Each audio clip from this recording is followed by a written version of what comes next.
Halo, saya di sini akan menjelaskan apa itu teks editorial.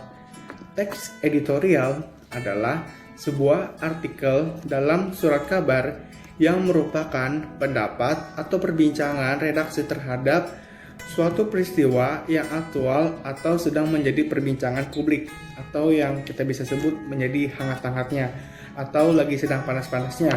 Contohnya kayak sekarang COVID. Logis dan bersifat sistematis. Jadi udah sistematis terus logis.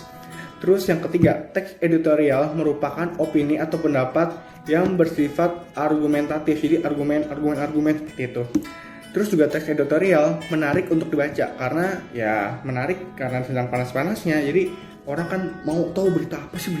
Kedua itu, teks editorial bertujuan untuk memberikan opini atau pandangan pembaca terhadap yang sedang berkembang. Seperti itu.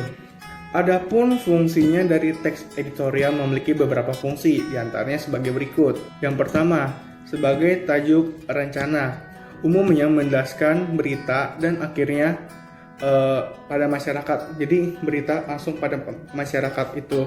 Terus yang kedua, terkadang juga teks editorial sendiri meneruskan penilaian moral mengenai berita tersebut. Jadi kayak kita nih, wah penilai deh seperti itu.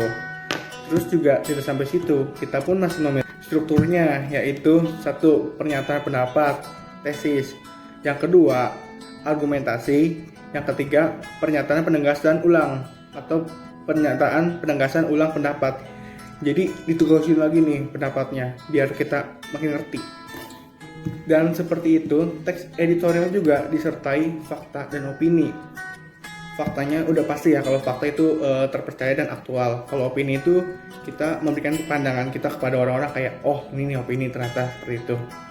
Nah, kita lanjut lagi ke ciri-ciri teks editorial.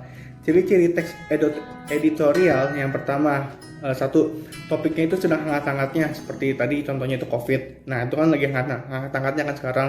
Terus yang kedua, teks editorial itu bersifat logis dan tidak selain itu juga, setidaknya ada tujuan dibuatnya teks editorial.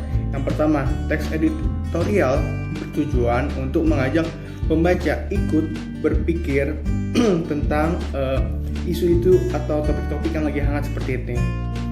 Seperti COVID tadi contohnya ya.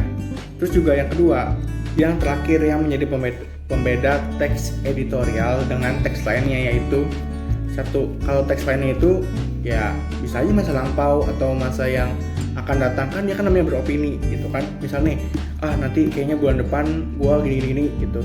Kalau misalnya teks editorial itu emang lagi sekarang nih hangat-hangatnya, kayak misalnya COVID, oh emang terjadi dan ada faktanya, ada opini seperti itu. Mungkin itu saja, terima kasih telah menonton, thank you.